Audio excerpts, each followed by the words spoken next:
Hi, my name's Alistair Atkin from Atkin Guitars in the UK.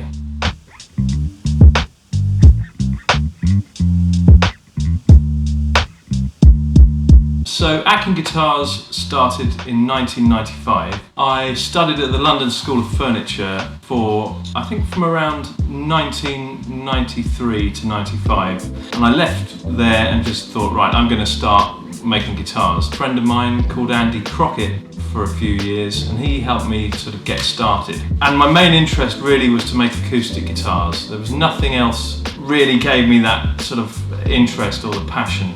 I went straight into making dreadnoughts actually. I think the first year I made 2 or 3 and then gradually learnt what I wanted to do and how to go about doing it.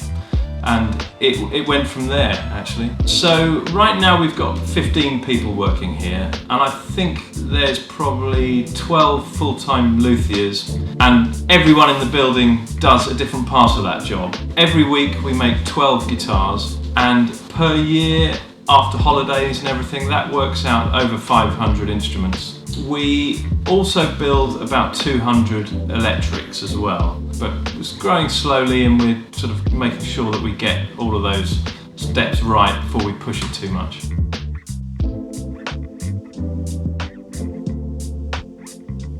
It was always my ambition to make a guitar that gave me what I loved about the pre-war instruments, those classic instruments that you hear on a lot of the albums of the 60s and 50s and 70s. And I always sort of ended up getting really into that. And so I wanted to find out what the essence of that instrument was and where that sound was coming from. And we were very lucky, we were doing a lot of repairs for a local guitar dealer here. And Andy Crockett, my friend, was doing a lot of intricate repairs on those guitars, so we could really get inside the instruments and see what they did back then. Strangely, a lot of the style and the way things are built have changed so much that the essence of what made those guitars brilliant has kind of been lost a little bit in the quest to make guitars that are so robust that they can travel anywhere through the world. But to me it was always, no, those instruments, they will always need work and they will always need to be looked after, because the way they're made and the amount of wood that goes into them and the amount of finish, that is integral to what makes a brilliant guitar. So making sure you don't overbuild a guitar. Bill Collins said this, I think, remove everything that isn't a guitar from that guitar and you'll make a brilliant instrument.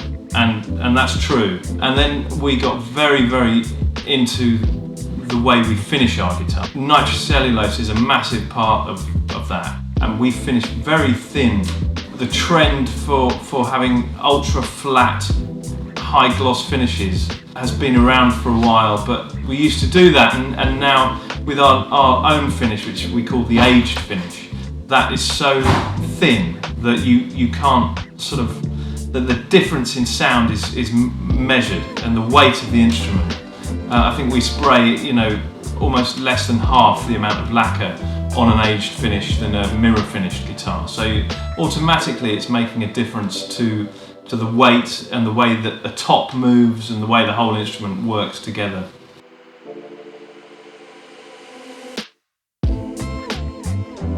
So yeah, we've been lucky enough to make guitars for some of the best artists in the world. There's been various ways that that's happened. Very early on, a friend of mine was writing with a musician called Boo Hewerdine. Boo is a songwriter and he's written some big songs for various artists. One of the biggest artists that he's worked with and continues to work with is someone called Eddie Reader, who was in a band called Fairground Attraction. And when Boo got his guitar, he started he plays with many people and writes with many people. We'd start to get calls from people who'd worked with Boo and, I saw Boo's guitar, I'd like one. And so gradually we started sort of meeting more and more artists. And the other thing that I think's so important is that you get out and meet musicians. For me, songwriting is a massive part of what I loved about music. The power of the song is just almost the best thing about music. And so I would sort of go after all these different songwriters, and if they were coming to town, I'd email them, or since social media about 20 years got so easy to use, you could actually go direct to an artist and they go, oh, come up to London, meet us, bring some guitars up, we're playing in the Royal Albert Hall. You'd take these guitars up and meet these guys. Some would be interested, some wouldn't, and it was always my thing, we should never give a guitar away to a player. In fact, we were talking about him earlier on. Martin Seeliger from Lakewood always said, don't give any guitars away, make sure they pay for them. Now, what we've always done is we've offered players deals to professional musicians, because I look at that as a big part of our advertising sort of budget, if you like. We don't really advertise in the standard ways through magazines very much, and so it was always important to get the guitars out into the hands of musicians who would be playing those guitars, and once they're seen playing those guitars, and their fans might be interested in those guitars. So gradually we built up this great sort of roster of players who are using our instruments. At that point, the guitars are doing the work for you, sort of getting into the right environments, being recorded on the right records. And then through that came a chance sort of meeting with this charity called the Buddy Holly Foundation. They commissioned us to build some guitars for artists with the idea that the artists get the guitars and they go out and use them for charitable events, and they use them for songwriting workshops where they'd get professional songwriters and songwriters, people who aspire to be songwriters, give them the opportunity to write with really great people and see what would come of it.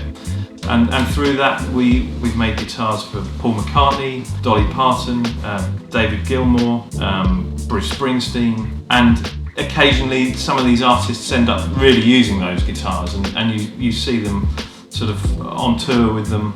And yeah, we've just managed to connect with some great musicians, and I think because once people see what we do here, we're not a big manufacturing plant. Everything's made with passion. It's all about making the best instrument for the player. I think that really connects with people, and they see we try to come across with some integrity about what we're trying to do here.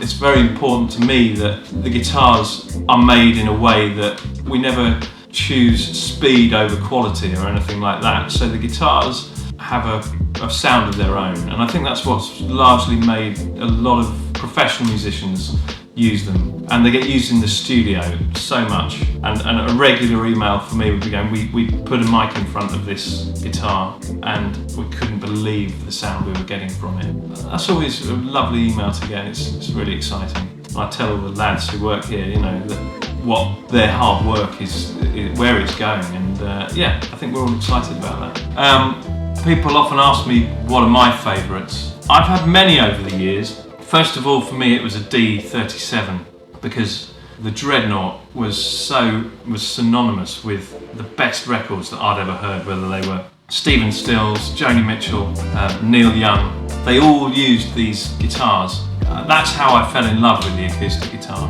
Hearing Joni Mitchell play an open tuning, just a Dreadnought, blew my mind. I think when you hear that when you're sort of 18, the romance of that just is something that you can't rival it. It captures you.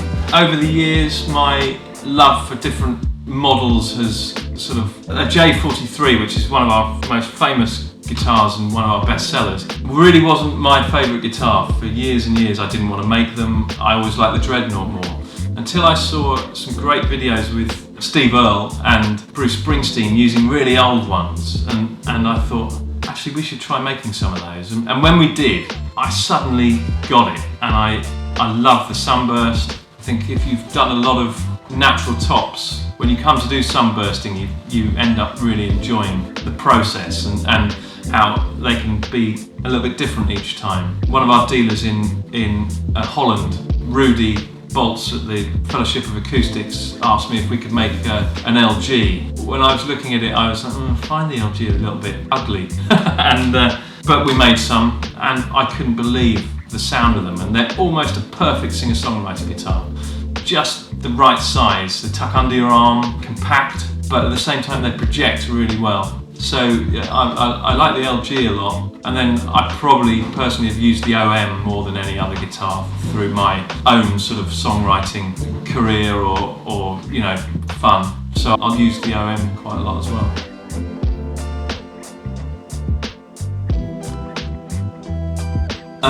Well, I'd like a boat to go up and down the Thames on. I think I don't really look in 10, 20 years. I've never done that because things tend to change and life changes. I tend to bite off like 2 years at a time, and I find that more mentally easy to deal with. So, for example, for the next 2 years, we're starting to look into some new machines that we've always wanted to use, with multi-head changing machines. And it's always about getting the guitars better, the process of building better, so that the end result is better.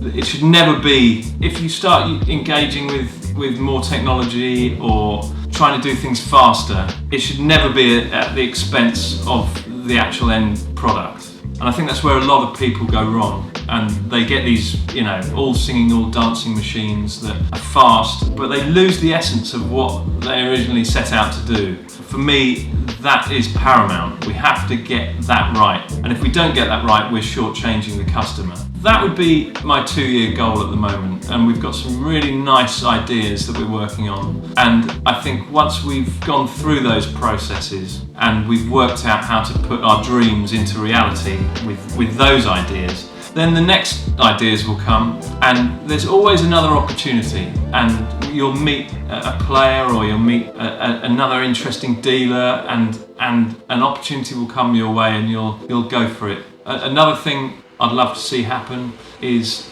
that the electrics sort of find their feet and we find our way of putting our mark on that environment, because I think we've got some really nice ideas, and again, we're making it with the right passion. I'd really like to say hello to our Korean customers and friends. It's amazed me how well our guitars have done in Korea, and I'd like to thank you all for supporting us. It means a lot to us all, and we're watching from afar, and one day we hope to make it over there to visit you all.